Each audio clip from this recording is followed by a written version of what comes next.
इंदौर में कांग्रेस प्रदेश अध्यक्ष के भाई नाना पटवारी से जुड़े कथित सिंडिकेट पर पुलिस का शिकंजा लगातार कसता जा रहा है।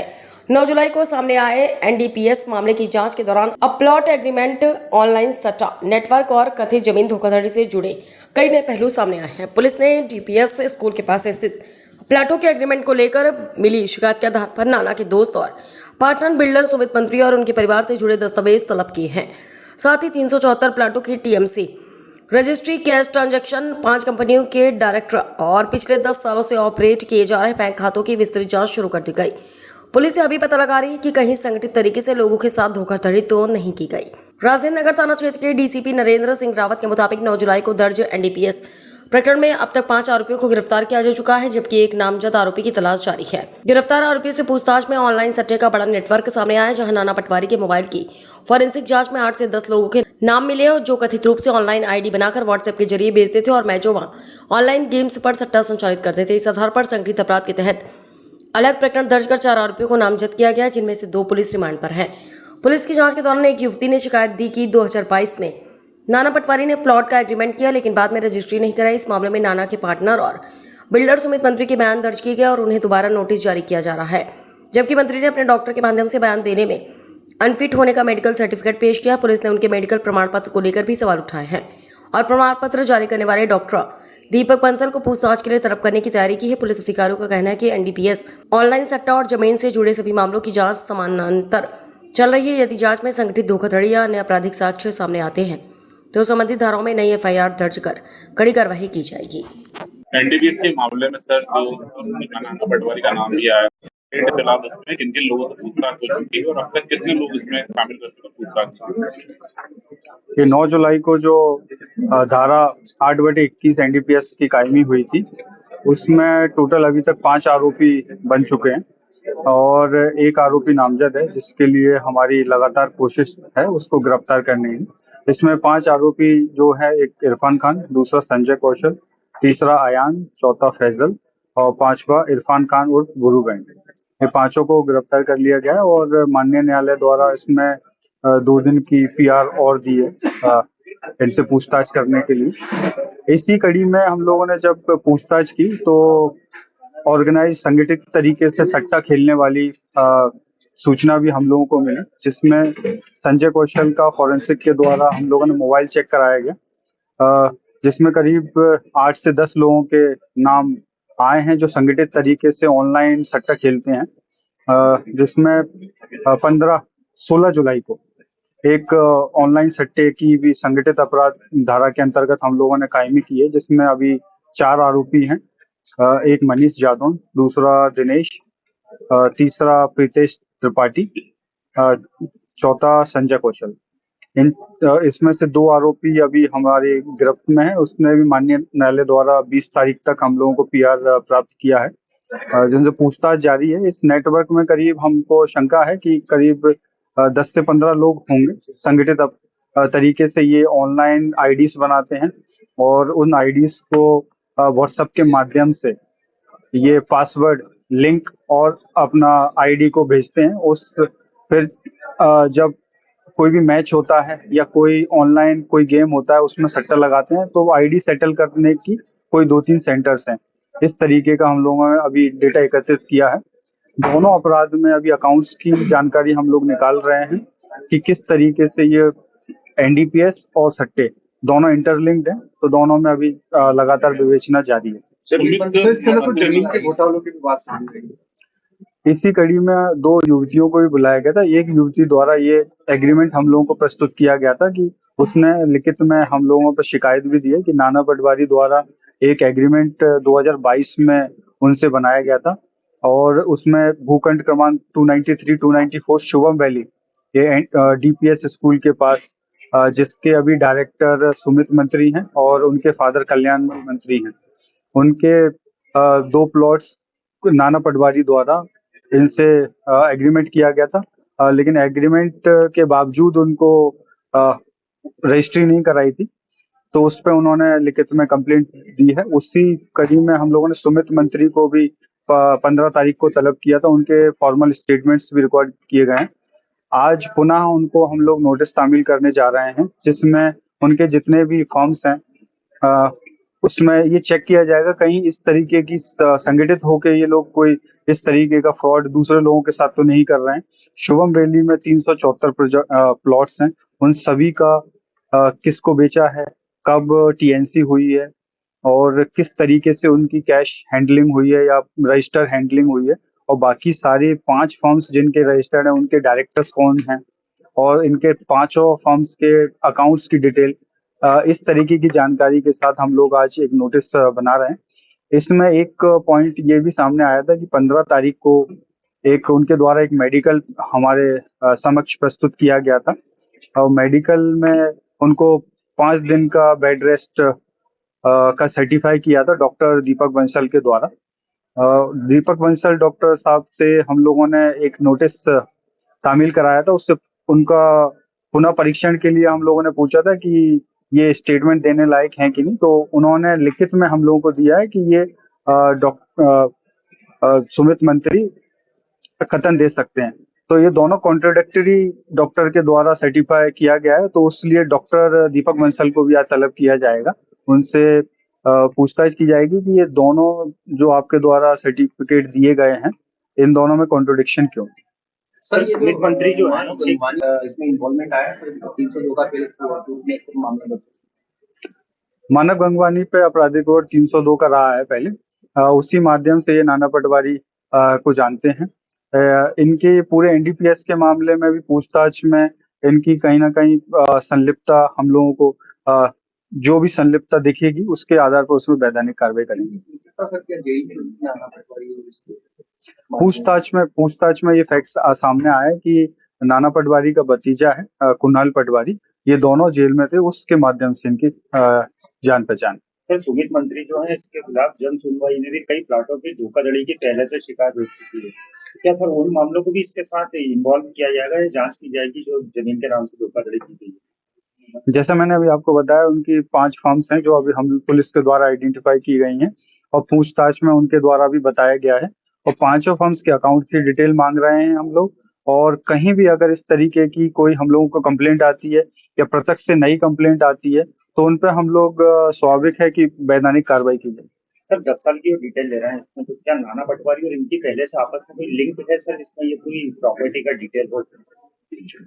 जैसा मैंने बताया कि पूरा डिटेल्स ले रहे हैं, अभी हमें दस्तावेज आए नहीं है, दस्तावेजों का अवलोकन करेंगे, अगर कोई भी इस तरीके का फ्रॉड सामने आएगा तो स्वाभाविक है उसमें वैधानिक कार्रवाई करेंगे। नाना पटवारी का धोखाधड़ी का मामला दर्ज हो सकता है क्योंकि प्लॉट की जो एक महिला का भी प्लॉट था उसका प्लॉट मिल गया है, अभी 2 प्लॉट के मामले आए सामने से।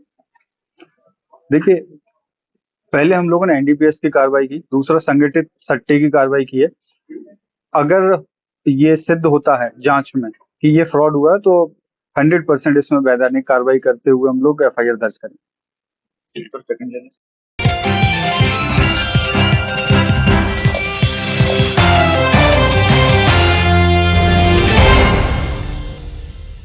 धार जिले के धर्मपुरी क्षेत्र में बारिश की लंबी खेंच से किसानों की फसलें सूखने की कगार पर है। क्षेत्र में लंबे समय से बारिश नहीं होने के कारण किसानों की चिंता लगातार बढ़ती जा रही। खेतों में बोई गई सोयाबीन, मक्का, कपास एवं अन्य खरीफ फसलें नमी के अभाव में सूखने की कगार पर पहुंच गई है। कई स्थानों पर फसलों की बढ़वार रुक गई है और पौधे पीले पड़ने लगे हैं। किसानों का कहना है कि यदि जल्द ही अच्छी बारिश नहीं हुई तो उन्हें भारी आर्थिक नुकसान उठाना पड़ सकता है। कृषि कार्यों में लगाया गया पैसा और मेहनत दोनों पर संकट मंडरा रहा है। किसानों ने शासन एवं प्रशासन से मांग की है कि स्थिति पर गंभीरता से ध्यान दिया जाए, फसलों का सर्वे कराया जाए तथा आवश्यकता पड़ने पर किसानों को उचित राहत एवं सहायता प्रदान की जाए। क्या नाम है? मेरा नाम लखन है, ग्राम लुनेरा खुर्द से हूँ। लखन जी, अभी फिलहाल की स्थिति में बारिश नहीं हो रही है, ऐसे में फसलों पर क्या कुछ असर देखा जा रहा है? फसलों पे भारी असर होते जा रहा है क्योंकि फसलें ख़राब होती जा रही है। 8 से 10 रोज तक पानी अगर नहीं आता है तो फसलें ख़राब होने की संभावना है पूरी। क्या कुछ संभावना देखी जा रही है बारिश? अभी तो दवाई वगैरह छिड़काव करके बचाव कर रहे हैं अभी फसलों पे। अगर ये बारिश नहीं होती तो ऐसे में क्या हो स्थिति बनेगी? बारिश अगर नहीं होने पे फसलें ख़राब होने की संभावना है।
जिले में अच्छी वर्षा, सुख समृद्धि, सामाजिक एकता एवं समस्त जन कल्याण की मंगल कामना को लेकर सागर वंशीय माली समाज नवयुवक संगठन अलीराजपुर द्वारा आयोजित मां नर्मदा जल पद यात्रा का गुरुवार को श्रद्धा भक्ति एवं उत्साह के साथ भव्य समापन हुआ। मंगलवार अमावस्या के पावन अवसर पर ब्रह्म मुहूर्त में कोटेश्वर धाम से मां नर्मदा का पवित्र जल कलश में भरकर पदयात्रा प्रारंभ की गई। लगभग 2 दिनों तक तपती धूप, कठिन मार्ग एवं लंबी दूरी तय करते हुए सभी पदयात्री मां नर्मदा एवं भगवान भोलेनाथ के जयघोष के साथ अलीराजपुर पहुंचे। अलीराजपुर आगमन पर आम मंडी में समाजजनों ने पदयात्रियों का पुष्प वर्षा, तिलक एवं जयघोष के साथ भव्य स्वागत किया। इसके पश्चात शाम 5 बजे मां नर्मदा जल की विशाल शोभा यात्रा निकाली गई। शोभा यात्रा में महिलाएं, युवा, बुजुर्ग एवं बच्चे बड़ी संख्या में शामिल हुए। सभी श्रद्धालु हाथ में भगवा ध्वज लेकर भजन कीर्तन करते हुए जय मां नर्मदा, नर्मदे हर एवं हर हर महादेव के जयघोष के साथ नगर के प्रमुख मार्गों से निकले, जिससे पूरा शहर भक्तिमय वातावरण में गूंज उठा। शोभा यात्रा आम मंडी से टाकीज चौराहा, हाट गली, रणछोड़, रायमार्ग, अमला लाइन, बस स्टैंड, नीम चौक, गुप्ता चौक, बहारपुर एवं दाहोद नाका होते हुए पंचेश्वर धाम पहुंची। पूरे मार्ग में विभिन्न स्थानों पर समाजजनों, व्यापारियों एवं श्रद्धालुओं ने पुष्प वर्षा कर मां नर्मदा के पवित्र कलश का स्वागत किया। जगह जगह श्रद्धापूर्वक कलश पूजन, आरती एवं पदयात्रियों का सम्मान किया गया। कई स्थानों पर शीतल पेय एवं प्रसादी की व्यवस्था भी की गई, जिससे पदयात्रियों का उत्साह और अधिक बढ़ गया। सागरवंशी माली समाज नवयुवक संगठन के मीडिया प्रभारी संजय गहलोत ने बताया, यह पदयात्रा केवल धार्मिक आयोजन नहीं बल्कि समाज की एकता, सेवा, संस्कृति एवं जन कल्याण का संदेश देने वाली ऐतिहासिक यात्रा रही। यात्रा के दौरान कुक्षी माली समाज ने मां नर्मदा के पवित्र जल का विधि विधान से पूजन कर पदयात्रियों का स्वागत किया तथा फरियाली चिवड़ा की सेवा प्रदान की। वहीं नानपुर माली समाज द्वारा मां नर्मदा जल के रथ का भव्य नगर भ्रमण कराया गया तथा चाय, नाश्ता एवं भोजन प्रसादी की सेवा दी गई। इन दोनों समाजों के प्रति सागरवंशी माली समाज नवयुवक संगठन ने हृदय से आभार व्यक्त किया। शोभा यात्रा के दौरान पुलिस प्रशासन का भी सराहनीय योगदान रहा।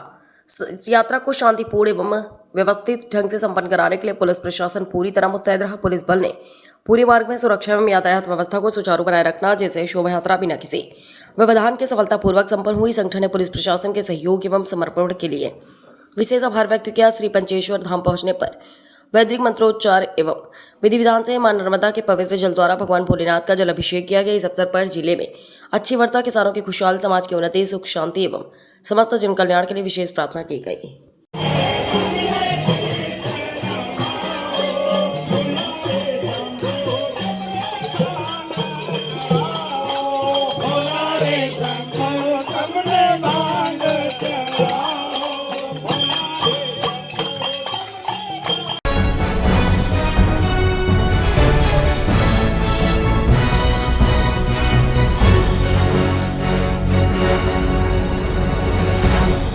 इंदौर के राजेंद्र नगर थाना पुलिस द्वारा दर्ज किए गए ड्रग्स के प्रकरण में नए मोड़ आते जा रहे हैं। ड्रग्स के अलावा अब क्रिकेट की ऑनलाइन गैम्बलिंग और प्रॉपर्टी कारोबारियों से पूछताछ में मामला और भी पेचीदा कर दिया है। वहीं कांग्रेस प्रदेश अध्यक्ष जीतू पटवारी के भाई नाना पटवारी के खिलाफ पुलिस ने कड़ा रुख अपनाते हुए उसका मोबाइल भी जब्त कर लिया है। पुलिस ने इस गैंग के सदस्यों पर मध्य प्रदेश संगठित अपराध निवारण अधिनियम और एनडीपीएस एक्ट के तहत प्रकरण दर्ज किया है। पुलिस कमिश्नरेट कार्यालय में मीडिया से बातचीत करते हुए पुलिस कमिश्नर संतोष कुमार सिंह ने बताया कि राजेंद्र नगर पुलिस ने कुछ समय पहले एनडीपीएस एक्ट के तहत एक मामला दर्ज किया था। इस मामले में मुख्य आरोपियों संजय कौशल उर्फ रॉनी और गोलू चंदेरी को गिरफ्तार करने के बाद जब उनसे सघन पूछताछ की गई तो एक बड़े संगठित नेटवर्क का खुलासा हुआ, जिसमें कांग्रेस नेता पीसीसी चीफ जीतू पटवारी के भाई नाना पटवारी सहित अन्य लोगों से पूछताछ की गई। पुलिस इस पूरे ड्रग नेटवर्क और इसके बैकवर्ड व फॉरवर्ड लिंक्स की बारीकी से जांच कर रही है, ताकि ये पता लगाया जा सके कि नशीले पदार्थों की खेप कहां से लाई जा रही थी और इसे कहां सप्लाई किया जा रहा था। ड्रग तस्करी के अलावा राजेंद्र नगर पुलिस ने इस गैंग से जुड़े ऑनलाइन गैम्बलिंग के एक बड़े नेटवर्क का भी पर्दाफाश किया है। इस मामले में भी संजय कौशल उर्फ रॉनी, दिनेश श्रीवास्तव उर्फ यश लल्ला, मनीष और प्रीतेश त्रिपाठी को आरोपी बनाया है। इन पर सट्टा एक्ट, ऑनलाइन सट्टा, आईटी एक्ट और संगठित अपराध से जुड़ी धाराओं के तहत कार्रवाई की गई है। पुलिस का कहना है कि जांच अभी जारी है और साक्ष्यों के आधार पर आगे और खुलासे हो सकते हैं। पुलिस ने आरोपियों के पास से तकनीकी साक्ष्य और मोबाइल फोन भी बरामद किए हैं, जिनकी फॉरेंसिक और तकनीकी जांच की जा रही है। मीडिया द्वारा फ्लैटों में होने वाली हाई प्रोफाइल ड्रग पार्टियों और उसमें युवतियों व महिलाओं के संलिप्तता के बारे में पूछे जाने पर पुलिस कमिश्नर सिंह ने स्पष्ट किया है कि पकड़े गए आरोपियों ने पूछताछ में अपने पूरे नेटवर्क और मूवमेंट की जानकारी दी है। पुलिस तकनीकी साक्ष्यों के आधार पर हर संदिग्ध गतिविधि की जांच कर रही है। इस नेटवर्क में शामिल चाहे कोई भी हो, महिला हो या पुरुष, सभी के खिलाफ सख्त वैधानिक कार्रवाई की जाएगी। उनका कहना है कि इंदौर को ड्रग मुक्त और अपराध मुक्त बनाने के लिए अपराधियों के पूरे इकोसिस्टम को ध्वस्त किया जा रहा है और आने वाले दिनों में इस मामले में कई और बड़े खुलासे व गिरफ्तारियां हो सकती हैं। सर पिछले दिनों नाना पटवारी को एक राजेंद्र पुलिस ने पूछताछ के लिए बुलाया था। अभी तक की पूछताछ में किस तरह की बात सामने आई और इस पूरे मामले में कुछ ऑनलाइन सट्टे से संबंधित कुछ लिंक मिले हैं, तो इस तरह की कार्रवाई की जा रही है। थाना राजेंद्र नगर में एक नारकोटिक्स एक्ट के तहत NDPS एक्ट के तहत प्रकरण दर्ज किया गया था और उसके बाद जो है एक गैम्बलिंग एक्ट और ऑनलाइन गैम्बलिंग के जो वैधानिक कार्रवाई जो होते हैं उस संबंध में प्रकरण दर्ज किए गए हैं। इस संबंध में कई लोगों से पूछताछ की गई और कई लोगों पर कार्रवाई की गई है। तो इसके संबंध में जैसे फैक्ट्स आते जा रहे हैं, जैसे साक्ष्य आएंगे, इसमें सम्मिलित जो लोग हैं उन सभी पे वैधानिक कार्रवाई की जाएगी, चाहे कोई भी। सर कुछ आरोपियों की बढ़ोतरी हुई इस पूरे मामले में? 2 आरोपी जैसा मैंने कहा कि वहाँ के DCP उसको मॉनिटर कर रहे हैं और इस तरह के जैसा जो तथ्य आएंगे और जो साक्ष्य आएंगे उसके अनुरूप उसमें कार्रवाई की जाएगी। सर इसको बुलाया गया था 2-4 घंटे का, ये मोबाइल भी जब्त हुआ। जैसा मैंने कहा कि 2 प्रकरण दर्ज किए गए हैं, इसमें इन्वेस्टिगेशन चल रही है। कुछ लोगों को इसमें पुलिस ने गिरफ्तार किया है, वो रिमांड पे उनसे पूछताछ की जा रही है। उनके इंट्रोगेशन में और पुलिस की जांच में जैसे जो तथ्य आ रहे हैं, जो साक्ष्य आ रहे हैं, उसके अनुरूप पुलिस अपनी कार्रवाई कर रही है। सर नाना पटवारी को कार्रवाई हो सकती है आरोपी जैसा मैंने कहा कि पुलिस इन्वेस्टिगेशन कर रही है, वैसे भी तथ्य साक्ष्य आ रहे हैं, उसके अनुसार कार्रवाई। सर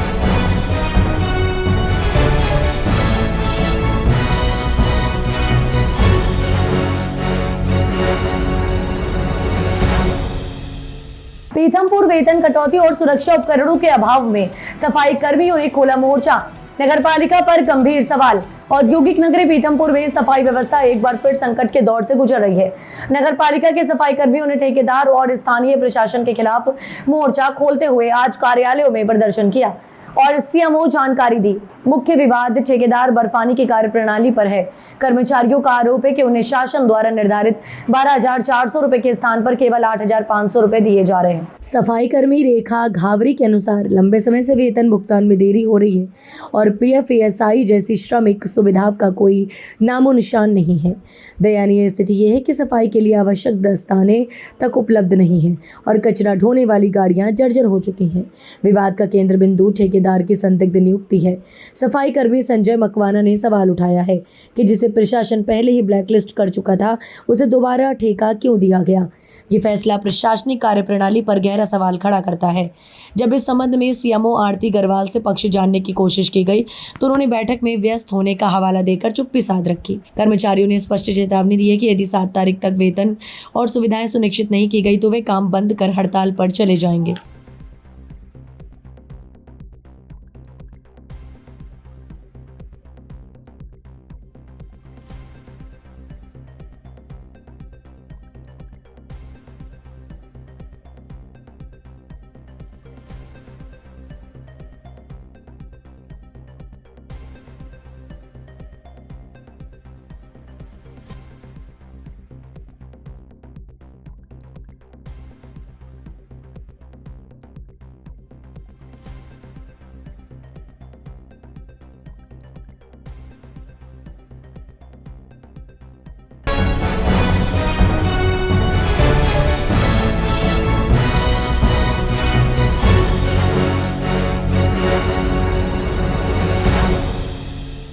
NSUI नेता पर दुष्कर्म के आरोपों के खिलाफ ABVP का प्रदर्शन। गांधी चौराहा बस स्टैंड पर फूका पुतला। भोपाल में NSUI नेता सुभाष यादव पर NSUI के एक छात्रा के साथ दुष्कर्म के आरोपों के बाद मामला गर्माता जा रहा है। इसी मामले को लेकर बनावर में अखिल भारतीय विद्यार्थी परिषद के छात्र छात्राओं का गुस्सा फूट पड़ा। बड़ी संख्या में ABVP कार्यकर्ताओं ने मंडी से रैली निकालकर जमकर विरोध प्रदर्शन किया और आरोपी के खिलाफ कड़ी कार्रवाई की मांग की। प्रदर्शन के दौरान छात्र ने नारेबाजी करते हुए NSUI नेता सुभाष यादव का पुतला फूका। ABVP कार्यकर्ताओं का कहना है कि छात्राओं की सुरक्षा से किसी भी तरह का समझौता नहीं किया जा सकता। प्रदर्शनकारियों ने पूरे मामले की निष्पक्ष जांच कर दोषी के खिलाफ सख्त से सख्त कार्रवाई की मांग की। प्रदर्शन के दौरान बड़ी संख्या में ABVP के छात्र छात्राएं मौजूद रहे। जिला संयोजक विनय कार्य, नगर मंत्री अनुज मित्तल सिंघाना, नगर मंत्री जय भाटिया, नगर से मंत्री सह मंत्री नगर मीडिया प्रमुख आदित्य सोनी सहित आदि कार्यकर्ता मौजूद रहे।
इंदौर पुलिस का नशे से दूरी है जरूरी अभियान दूसरे दिन भी जारी रहा। अभियान के तहत शहर के सोशल मीडिया इन्फ्लुएंसर्स और एक कंटेंट क्रिएटर्स के साथ पुलिस कमिश्नर संतोष कुमार सिंह ने बैठक की। इस दौरान उन्हें नशे के दुष्प्रभावों की जानकारी देते हुए अपील की गई कि वे अपने सोशल मीडिया प्लेटफॉर्म के माध्यम से युवाओं और आम लोगों तक नशा मुक्ति का संदेश पहुंचाएं। पुलिस कमिश्नर ने कहा कि नशीले पदार्थ न केवल व्यक्ति के स्वास्थ्य को नुकसान पहुंचाते हैं बल्कि उसके परिवार, समाज और भविष्य पर भी गंभीर नकारात्मक प्रभाव डालते हैं। उन्होंने बताया कि कई युवा साथियों के दबाव या परिस्थितियों के कारण नशे की ओर बढ़ जाते हैं, जबकि जीवन की चुनौतियों का सामना सकारात्मक सोच और आत्मविश्वास के साथ करना चाहिए। बैठक में मौजूद सभी कंटेंट क्रिएटर्स को नशा मुक्त समाज बनाने की शपथ भी दिलाई गई। उनसे आग्रह किया गया कि वे अपने वीडियो पोस्ट और अन्य डिजिटल कंटेंट के माध्यम से इंदौर पुलिस के इस जन जागरूकता अभियान से जुड़े और नशे के खिलाफ संदेश को अधिक से अधिक लोगों तक पहुंचाएं ताकि समाज को इस बुराई से बचाया जा सके। सर्वप्रथम मैं मध्य प्रदेश पुलिस और पुलिस कमिश्नर विभाग को धन्यवाद व्यतीत करना चाहता हूं कि उन्होंने HCG हॉस्पिटल को मौका दिया इस नोबल कॉज में जुड़ने के लिए। नशा मुक्ति अवेयरनेस कैंपेन आज के समय में बहुत ही ज़रूरी है। जो जनरेशन अभी आ रही है, दुर्भाग्यवश ये सारी जनरेशन नशे की तरफ आकर्षित हो रही है, जो कि लॉन्ग टर्म में अपनी स्वास्थ्य के लिए और सोसाइटी के लिए नुकसानदायक है। HCG हॉस्पिटल एक कैंसर हॉस्पिटल है और हमारा मुख्य उद्देश्य कैंसर को दूर करना है और उसके लिए जागरूकता ही सबसे ज़रूरी है। कैंसर का ट्रीटमेंट, इलाज सबसे पहले अगर सही समय पे सही रोकथाम से, डायग्नोस्टिक बाद में होता है, पहले रोकथाम ज़रूरी है। हमारा कोशिश मध्य प्रदेश पुलिस और कमिश्नर के साथ मिलके इंदौर की जनता में जागरूकता फैलाना है कि नशे से दूरी बनाएं। नशा ड्रग्स से नहीं, सिगरेट से, तंबाकू से, बुरी आदतों से अच्छी आदतें अपने अंदर लाएं ताकि हम अपने शरीर को स्वस्थ रखें और अपनी आने वाली जनरेशन को भी स्वस्थ समाज का आईना दिखा सकें। आपकी तरफ से क्या क्या योगदान रहा? इस मुहिम में हम टीम ने एक व्हीकल का अरेंजमेंट किया है। हमारी टीम हर नुक्कड़, हर सोसाइटी, हर चौराहे पे जाके एक स्क्रीनिंग करेगी, ओरल स्क्रीनिंग होगी, जहाँ पे अगर कुछ डायग्नोस्टिक हमको कुछ सिम्टम्स दिखते हैं तो हम उनके ट्रीटमेंट के लिए और डेफिनेटली उनको ट्रीटमेंट करेंगे। बस कुछ साथ में ही हम समाज को भी करेंगे कि अगर ड्रग्स से दूरी बनाए रखेंगे तो ये कंडीशन आपकी नहीं होगी। ये एक मैसेज हम सारे समाज को, इंदौर को, सोसाइटी को देना चाहते हैं। मेरा नाम नितिन बामनिया है, मैं HCG हॉस्पिटल का चीफ ऑपरेटिंग ऑफिसर हूँ। आज जो पूरे प्रदेश में नशे से दूरी है जरूरी 2.2 से no to drugs and narcotics, इस अभियान के तहत आज दूसरे दिन यहाँ पे हम लोगों ने social media influencers, content creators और ऐसे लोग जो सोशल मीडिया पे किसी भी तरह का कंटेंट क्रिएट करके या किसी भी तरह का मैसेज स्प्रेड करते हैं, उन लोगों को यहाँ बुलाया गया, उनसे बातचीत हुई है और सबके बीच ये मैसेज दिया गया है कि वो ये जो हमारा मैसेज है पूरे ये ड्रग्स, नारकोटिक्स के नेगेटिव प्रभाव के, इसके नकारात्मक प्रभाव का मैसेज समाज के प्रत्येक वर्ग के रूप में एक्सटेंसिवली और सभी वर्गों तक लेके जाएं और इसके बारे में उनको अवगत कराएं और कैसे ये जो नारकोटिक्स और ड्रग्स का नशा है कैसे उनके पूरे जीवन में नकारात्मक प्रभाव लाता है, उसके बारे में अवगत कराएं और साथ ही साथ उनको ये भी अवगत कराएं कि किसी भी व्यक्ति के कहने में आकर, किसी भी संगति के प्रभाव में आकर, कभी लाइफ की चुनौतियों का सामना करते हुए, उसके चैलेंजेस के सामने आने पर अपने आप को कभी इस दिशा में ना ले जाते हुए उन चुनौतियों का सामना करें और अपने समाज के लिए, अपने देश के लिए, अपने प्रदेश के लिए अपना बेहतर और सर्वश्रेष्ठ बनाएं।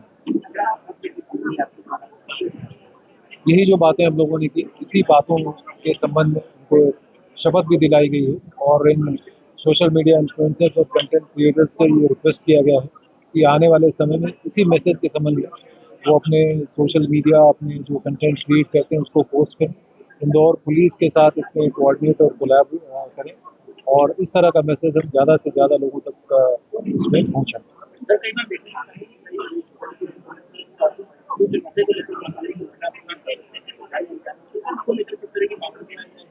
ये बात आई है और अगर कोई भी किसी अवैधानिक या आपराधिक गतिविधि का प्रचार प्रसार सोशल मीडिया पे करेगा, ये इसके संबंध में प्रोहिबिटरी ऑर्डर पहले से ही है।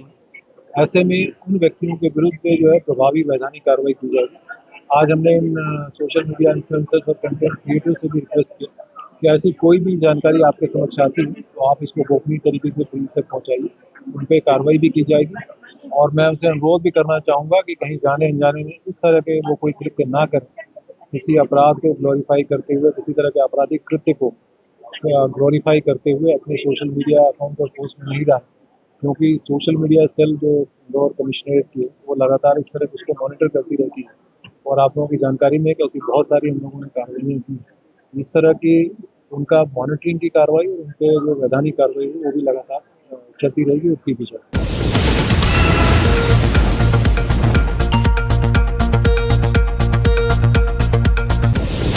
ताजापुर के नांदनी गांव में एक मासूम बच्चे का शव मिलने से इलाके में सनसनी फैल गई। घटना की खबर फैलते ही बड़ी संख्या में ग्रामीण मौके पर पहुंचे। मासूम की मौत से परिजनों का रो रो कर बुरा हाल है। सूचना मिलने पर एसपी प्रियंका शुक्ला मौके पर पहुंची हैं और घटना स्थल का मुआयना का निर्देश दिए हैं। पुलिस बल भी तैनात किया गया है। ये मासूम बालक 16 तारीख शाम 5 बजे से घर से लापता था, जिसकी सूचना परिजनों द्वारा सोशल मीडिया पर दी गई थी और सुबह उसकी लाश मिली। वहीं पुलिस जांच में जुट गई है। वहीं सूचना मिलने पर विधायक घनश्याम चंद्रवंशी भी मौके पर पहुंचे और परिजनों को ढांढस बंधाया।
इंदौर के राजेंद्र नगर थाना क्षेत्र में नौकरी और मोटी कमाई का लालच देकर आदिवासी युवतियों को इंदौर बुलाने के बाद बंधक बनाए जाने का सनसनीखेज मामला सामने आया है। पीड़ित युवतियों और उनके परिजनों ने आरोप लगाया है कि उन्हें बंधक बनाकर रखा गया, मोबाइल फोन छीन लिए गए, परिजनों से स्वतंत्र रूप से बात नहीं करने दी गई और विरोध करने पर जान से मारने व बेच देने की धमकियां दी गई। परिजनों का दावा है कि रात के समय कमरों में अजनबी युवकों को भेजा जाता था, जिससे उन्हें मानव तस्करी और देह व्यापार के बड़े रैकेट की आशंका है। इस मामले में बमुश्किल हॉस्टल से भागी 4 आदिवासी युवतियां अपने परिजनों के साथ इंदौर पुलिस कमिश्नर संतोष कुमार सिंह से मिलने पहुंची थी, जहां पीड़ितों ने इंदौर के महादेव इंटरप्राइजेस की संचालिका उर्मिला पर कई गंभीर आरोप लगाए। युवतियों के अनुसार उनके साथ करीब 20 से अधिक युवतियों को रतलाम जिले के सैलाना और रावटी क्षेत्र से आयुर्वेदिक प्रोजेक्ट की मार्केटिंग की नौकरी और अमीर बनने का सपना दिखाकर इंदौर बुलाया गया था। यहाँ उनसे पहले करीब 7,000 रुपये प्रति व्यक्ति और बाद में 16,000 रुपये रजिस्ट्रेशन व रहने खाने की फीस के नाम पर वसूले गए। इसके बाद उनके मोबाइल जब्त कर लिए गए और हॉस्टल के कमरों में रखकर नेटवर्क मार्केटिंग की ट्रेनिंग देने का दावा किया गया। दरअसल आपको बता दें कि युवतियों के परिजनों का आरोप है कि उन्हें घर वालों से केवल गिरोह के लोगों की मौजूदगी में ही बात करने दी जाती थी। यदि वे सच्चाई बताने की कोशिश करती तो उन्हें मारपीट, जान से मारने और बेच देने की धमकियाँ दी जाती थी। विरोध करने पर एक युवती को प्रताड़ित भी किया गया, जिसके बाद 4 युवतियां जैसे तैसे भाग निकली और इंदौर के राजेंद्र नगर स्टेशन से बिना टिकट ट्रेन का सफर करते हुए रतलाम पहुंची। रतलाम में परिजनों को पूरी घटना बताने के बाद वे बच्चियों को लेकर इंदौर पहुंचे और पुलिस कमिश्नर संतोष कुमार सिंह से शिकायत दर्ज कराई। पुलिस जांच में रेती मंडी ब्रिज के नीचे स्थित एक बिल्डिंग में महादेव इंटरप्राइजेस के नाम पर dream life wellness private limited नामक कंपनी संचालित होती पाई गई, जिसका हेडक्वार्टर राजस्थान में है। मामले की गंभीरता को देखते हुए पुलिस कमिश्नर ने त्वरित संज्ञान लेकर डीसीपी नरेंद्र सिंह रावत को जांच सौंपी। पुलिस ने कंपनी के संचालक की ओर से ट्रेनर उर्मिला लड़कियां को लाने वाली युवती सोना नीनामा और कमलेश नामक युवक को तलब कर पूछताछ शुरू कर दी है। इस मामले में डीसीपी नरेंद्र सिंह रावत ने बताया कि प्रारंभिक जांच में ये मामला नेटवर्क मार्केटिंग से जुड़ा हुआ प्रतीत हो रहा है। रतलाम की रहने वाली सोना जो पहले से किस कंपनी में काम कर रही थी, उसने अपनी जान पहचान के शिक्षित युवतियों को काम के बहाने यहाँ बुलाया था। युवतियों से आईडी बनवाने और रहने खाने के नाम पर कुल 23,000 रुपये ले लिए गए थे। 4-5 दिन काम करने के बाद जब युवतियों को काम पसंद नहीं आया तो उन्होंने अपने पैसे वापस मांगे। कंपनी और सोना द्वारा पैसे वापस ना करने पर यह विवाद शुरू हुआ। डीसीपी के अनुसार कंपनी में करीब 20 युवतियां काम कर रही थी, जिनमें से केवल इन 4 युवतियों ने ही शिकायत की है, जबकि बाकी 16 युवतियों की तरफ से ऐसी कोई शिकायत नहीं है। इसलिए प्रथम दृष्टया बंधक बनाने के आरोप सही नहीं पाए गए हैं। पुलिस युवतियों की उम्र के सत्यापन के लिए उनके दस्तावेजों की जाँच कर रही है और आरोपियों के आपराधिक रिकॉर्ड भी खंगाल रही है। पुलिस का कहना है कि देह व्यापार, बंधक बनाने और प्रताड़ना के आरोपों की गंभीरता से जांच की जा रही है और जांच में कोई भी अवैधानिक बातें सामने आने पर एफआईआर दर्ज कर कड़ी कानूनी कार्यवाही की जाएगी। कल दिनांक को 4 युवतियां थाने पे कंप्लेंट करने आई थी। उनके द्वारा बताया गया था कि उन्होंने हर युवती से 23,000 रुपए ले लिए हैं काम देने के बहाने और उनको वो पैसा वापस नहीं कर रहे हैं। पूरी कंप्लेंट की जब जांच की गई तो इसमें जो फैक्ट्स सामने आए थे वो इस प्रकार हैं। Dream life wellness company private limited है ये राजस्थान में इसका हेडक्वार्टर है। इसमें ये नेटवर्क मार्केटिंग का कार्य करते हैं, जिसमें आयुर्वेदिक दवाइयां बेची जाती हैं। इसमें एक ऑलरेडी सोना नाम की युवती काम कर रही है, जो कि रतलाम की रहने वाली है। रतलाम की ही 4 युवतियां थी जिन्होंने कंप्लेंट की। ये सोना के साथ पढ़ी लिखी हैं, उसको पहले से जानती थी। सोना ने उनको बुलाया कि आपको भी काम दिलवाएंगे, क्योंकि ये नेटवर्क मार्केटिंग का पूरा बिजनेस है। तो नेटवर्क मार्केटिंग में क्या होता है कि कोई भी आदमी अगर किसी कंपनी में किसी को जोड़ता है तो उसको कुछ कमीशन मिलता है। तो उसी कड़ी में इन लोगों को बुलाया था। जब ये युवतियों से 23,000 रुपए लिए गए, 7,000 आईडी बनवाने के लिए और 16,000 रहने खाने के लिए, और 4-5 दिन इन्होंने काम किया। इनको काम पसंद नहीं आए तो इन्होंने पैसे की मांग की कि हम लोगों को काम नहीं करना है, आप हमारे पैसे वापस कर दीजिए। जब सोना और जो कंपनी वाले उन्होंने पैसा वापस नहीं किया तो ये थाने पे हमारे पास कंप्लेंट लिखाने आए। हम लोगों ने सोना और उसकी कंपनी के जो मालिक थे उनको भी तलब किया और देर रात तक कंप्लेंट फाइल नहीं हो पाई, क्योंकि ये लोग एफआईआर करने के उसमें नहीं थे। आज हम लोगों ने दोबारा तलब किया, अगर कोई भी अवैधानिक चीज सामने आती है तो उसमें एफआईआर करके बंधक बनाए जाने के पुष्टि हुई है। देखिए, dream life wellness company private limited में 20 युवती ऑलरेडी वर्किंग है, जिसमें से 4 की ही कंप्लेंट है। तो 16 के द्वारा कोई कंप्लेंट नहीं की गई, तो बंधक बनाने वाली जो चीज है वो सही नहीं है।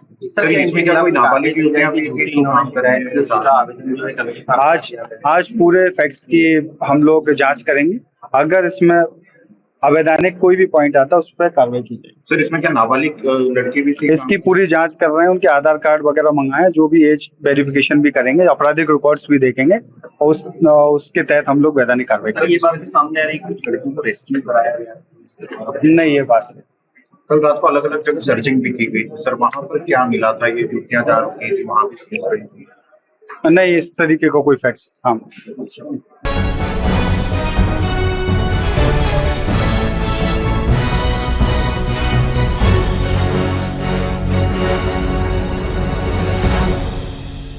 पुलिस मुख्यालय भोपाल के निर्देशन में संचालित नशे से दूरी है जरूरी अभियान के तहत थाना प्रभारी राजेश यादव ने सांदीपनी विद्यालय के प्राचार्य सोहन शिंदे के साथ मिलकर छात्र छात्राओं को नशा मुक्त रहने की शपथ दिलाई। कार्यक्रम में विद्यालय के लगभग 600 छात्राओं ने उत्साहपूर्वक भाग लिया। शपथ ग्रहण के बाद विद्यार्थियों ने पुलिस एवं शिक्षकों के साथ नगर में जागरूकता रैली निकालकर आमजन को नशे के दुष्प्रभावों से अवगत कराया तथा नशा मुक्त समाज बनाने का संदेश दिया। इस अवसर पर थाना प्रभारी राजेश यादव ने कहा कि भारत सरकार का संकल्प है कि देश का युवा नशे से दूर है। उन्होंने विद्यार्थियों से आह्वान किया कि वे स्वयं नशे से दूर रहें और अपने परिवार व समाज को भी इसके प्रति जागरूक करें। उन्होंने कहा कि यदि बच्चों को कम उम्र से ही नशे के दुष्परिणामों के बारे में जागरूक किया जाए तो वे भविष्य में इस बुराई से दूर रहेंगे। उन्होंने स्वामी विवेकानंद का उल्लेख करते हुए कहा कि बच्चे ही देश का भविष्य है, इसलिए उन्हें सही दिशा देना समाज की जिम्मेदारी है। कार्यक्रम में थाना प्रभारी के साथ पुलिस बल, संदीपनी विद्यालय के प्राचार्य सोहन शिंदे, शिक्षकगण तथा विद्यालय का स्टाफ उपस्थित रहा। जागरूकता अभियान के दौरान विद्यार्थियों ने नशा मुक्ति के समर्थन में प्रेरक संदेश भी दिए। देखिए, ये भारत सरकार का संकल्प है कि नशा मुक्त भारत देश हो।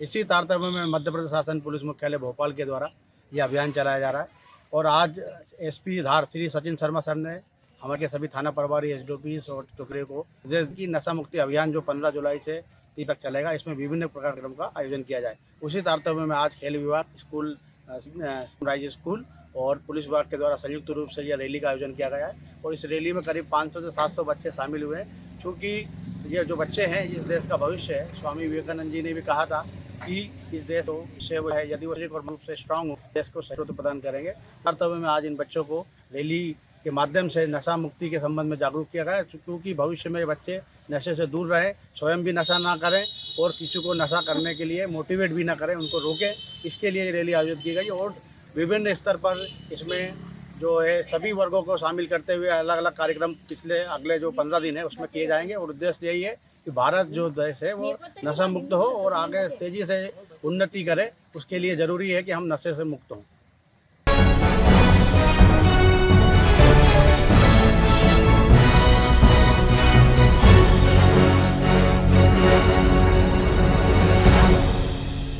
दिल्ली के जंतर मंतर पर चल रहे सीजेपी कॉकरोच जनता पार्टी के प्रदर्शन को लेकर इंदौर में जिला प्रशासन को एक आवेदन सौंपा गया।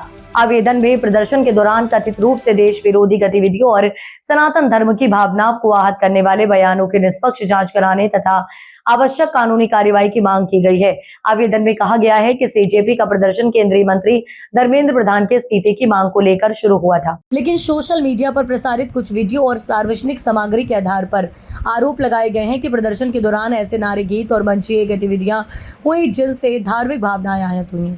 आवेदन में यह भी उल्लेख किया गया है कि प्रदर्शन के दौरान उमर खालिद की रिहाई की मांग उठाई गई तथा कॉमेडियन कुणाल कामरा की एक कथित टिप्पणी को लेकर भी आपत्ति दर्ज कराई गई है।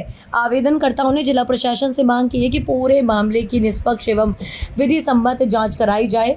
यदि जांच में कोई व्यक्ति या संगठन देश विरोधी गतिविधियों, धार्मिक भावनाएं आहत करने अथवा अन्य किसी कानून विरुद्ध कार्य में संलिप्त पाया जाता है तो उसके विरुद्ध FIR दर्ज कर कानूनी कार्यवाही की जाएगी। इसके साथ ही आवेदन में यह भी मांग की गई है कि यदि भविष्य में सीजेपी या उसके सदस्य इंदौर जिले में किसी धरना, प्रदर्शन या सार्वजनिक कार्यक्रम की अनुमति मांगते हैं तो प्रशासन कानून व्यवस्था और शांति व्यवस्था को ध्यान में रखते हुए सभी तथ्यों का परीक्षण कर उचित निर्णय ले। दरअसल आपको बता दें, आवेदनकर्ताओं का कहना है कि किसी भी कार्यक्रम में यदि कानून का उल्लंघन, भड़काऊ नारे या किसी धर्म की भावनाओं को ठेस पहुंचाने वाली गतिविधियां सामने आती हैं तो संबंधित लोगों के खिलाफ तत्काल वैधानिक कार्रवाई की जानी चाहिए। आवेदन में जनहित, सामाजिक सौहार्द और कानून व्यवस्था बनाए रखने के उद्देश्य से प्रशासन से आवश्यक कदम उठाने की मांग की गई है। मंदिर पे देश विरोधी एवं धर्म विरोधी नारे लगाए जा रहे हैं, तो मेरा अभिजीत दीप के फाउंडर से कहना है कांग्रेस पार्टी के कि ऐसे देश विरोधी नारे ना लगाएं और हम सोनम बागनचुक सर जो बहुत सराहनीय कार्य कर रहे हैं, छात्रों की लड़ाई लड़ रहे हैं, हम उनके समर्थन में हैं। और बात है धर्मेंद्र प्रधान जी के इस्तीफे की, तो हम उनको धर्मेंद्र प्रधान जी को इस्तीफा देना होगा और हम उनका इस्तीफा चाहते हैं। आपका नाम? राहुल पाटकर।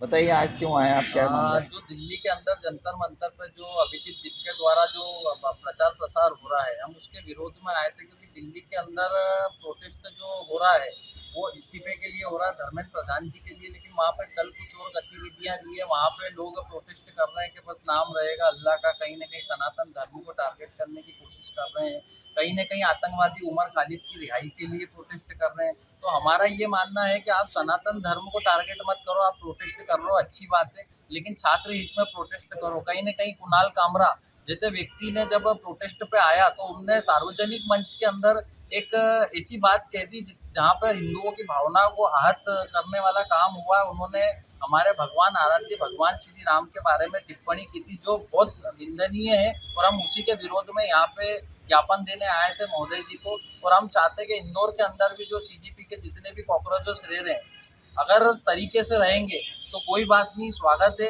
और अगर तरीका गलत रहा और देश विरोधी या धर्म विरोधी नारे रह गए तो हम उसका पूर्ण विरोध करेंगे और उनके जो भी हो हमसे जितना हो सकेगा गोरक्षा दल की तरफ से हम बिल्कुल उनका विरोध करेंगे और ऐसे कॉकरोचों को हम पैर तले कुछ देंगे। आपका नाम? ऋतिक व्यास, गौरक्षा दल इंदौर।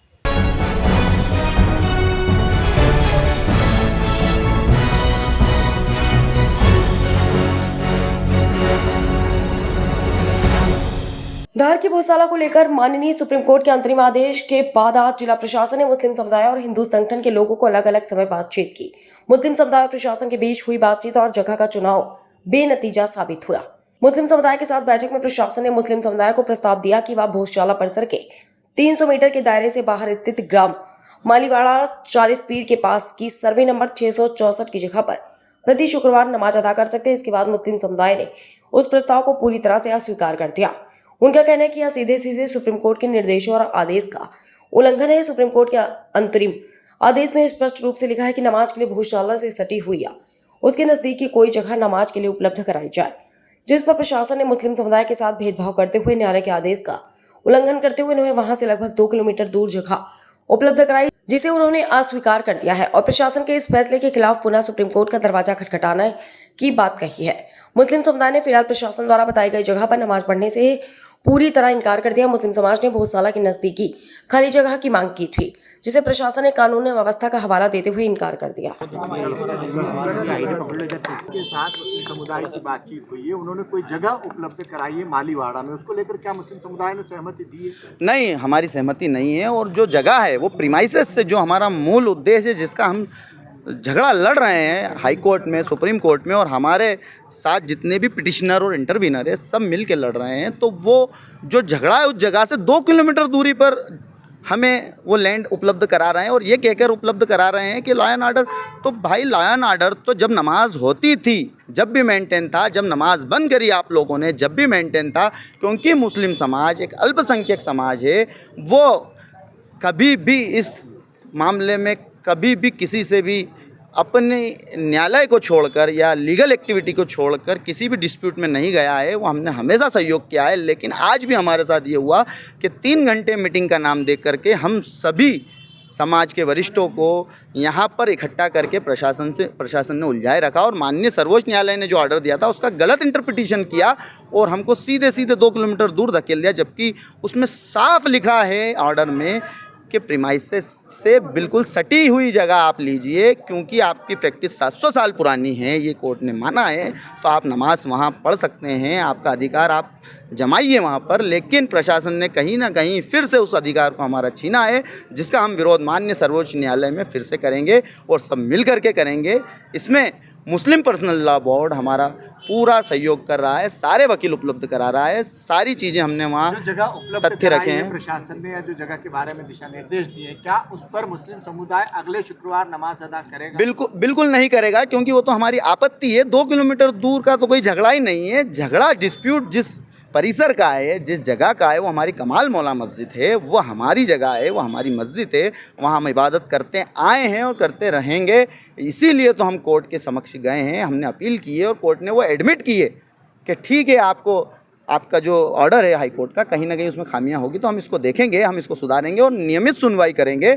अगली सुनवाई 5 अगस्त को डिसाइड की है, लेकिन उससे पहले हम इस आवेदन को चैलेंज करेंगे हमारे वकीलों से और जितने भी हमारे सरपरस्त है सबसे गाइडेंस प्राप्त करके हम इसको कोर्ट में चैलेंज करेंगे। शुक्रवार से पहले एक और बैठक की, सुलह बैठक की कोई संभावना है प्रशासन? बिल्कुल नहीं। जब उन्होंने क्लियर स्थिति कर दी कि आप 2 किलोमीटर दूर जाइए, तो ये तो कोर्ट के आदेशों का पालन ही नहीं हो रहा है। उसको हम बिल्कुल कंटेम्प्ट लगाएंगे और चैलेंज करेंगे कि हम हमारी ज़मीन पे जाना चाहते हैं, हम वहाँ सजदा करना चाहते हैं जहाँ हमारा अधिकार है, ना कि उस जगह सजदा करना चाहते हैं जहाँ कोई सजदे जैसी जगह ही नहीं है। जुमा एक ऐसी नमाज है जो सब मिल के अदा करते हैं। वहाँ इमाम होता है, वहाँ मेंबर रसूल होता है, वहाँ मेंबर रसूल से इमाम भाषण देता है, अपने समाज की बातें बोलता है, एक मैसेज देता है समाज को। लेकिन जहाँ ये भेज रहे हैं वहाँ ऐसा कुछ भी नहीं है और वो परिसर से सटीक की जगह भी नहीं है, 2 किलोमीटर दूर है, इसलिए हमारी उसमें आपत्ति है। कौन सी जगह का चुनाव किया था आपने? कौन सी जगह की मांग की थी? मस्जिद परिसर का जो मेन पूर्वी दिशा में गेट है, उसका जो आंगन है, जहाँ हमारा दरगाह का गेट है, वो हमने डिसाइड किया था सभी वरिष्ठों ने मिलकर, सभी वकील लीगल एक्टिविटी वालों से बातें करके। तो उन्होंने ये कहा था कि ऑर्डर में साफ लिखा है कि प्रीमाइसेस से लगी हुई जगह, तो वो लगी हुई जगह थी और पूरी सेफ थी। वहाँ हमारा वजू खाना भी है, वहाँ हमारा मेंबर भी है, सारी चीज़ें उपलब्ध है। चूँकि कोर्ट का आदेश था इसलिए हम आज मीटिंग में उपलब्ध हुए थे। अगर कोर्ट का आदेश नहीं होता, हमने तो हमारा पूरा एफर्ट ये लगाया था कि मस्जिद जहाँ नमाज होती आई है 700 साल से वहीं हो। चूँकि सुप्रीम कोर्ट ने एक अंतरिम राहत दी है कि आप लोग वहाँ बगल की जगह में पढ़ लीजिए, इससे आपके केस में कोई असर नहीं पड़ेगा, ये बात उसमें लिखी गई है। इसी को देखते हुए हम मीटिंग में उपलब्ध हुए थे और ज़मीन की बात करी थी। अब्दुल समद मौलाना कमालुद्दीन वेलफेयर सोसाइटी मुस्लिम समाज सदर धार। दोनों पक्षों को बुलाया गया, उनसे चर्चा की गई और सुप्रीम कोर्ट के आदेश के पालन में और शांति व्यवस्था को दृष्टिगत रखते हुए जो उपयुक्त भूमि थे वो उनको बता दी गई है कि इस भूमि पर आप प्रत्येक शुक्रवार दोपहर 1 बजे से 3 बजे तक अंतिम निर्णय आने तक की स्थिति में आप नमाज अदा कर सकते हैं। सर भूमि के बारे में बताएं। ये भूमि है ग्राम मालीवाड़ा की भूमि, सर्वे क्रमांक 664, जो 40 फीट के बगल वाली नहीं, इसके बारे में मुझे जानकारी नहीं है कि उन्होंने क्या कहा है। उन्होंने जो लिखित दिया उसमें 300 मीटर के दायरे की बात नहीं है। सर आज भी नमाज हुई क्या? अब ये नमाज सर क्या मुस्लिम समुदाय की तरफ, सर क्या मुस्लिम समुदाय की तरफ से इस पर सहमति मिल गई है? क्या उन्होंने स्वीकार किया? मुस्लिम समाज ने कोई और बताया था, लेकिन चूंकि वो शांति व्यवस्था को कायम रख पाने की स्थिति नहीं थी, इसलिए उनको इससे अवगत करा दिया गया। तो क्या वो तैयार है वहाँ नमाज के लिए? उनको अवगत करा दिया। सर एक बार और भूमि का नाम बता दीजिए, कहाँ से? ग्राम मालीवाड़ा की भूमि, सर्वे क्रमांक 664, 40 फीट के बगल वाली रिक्त भूमि जो है। आपका नाम और परिचय? मैं संजीव केशव पांडे, अपर collector ADM Dhar. Thank you.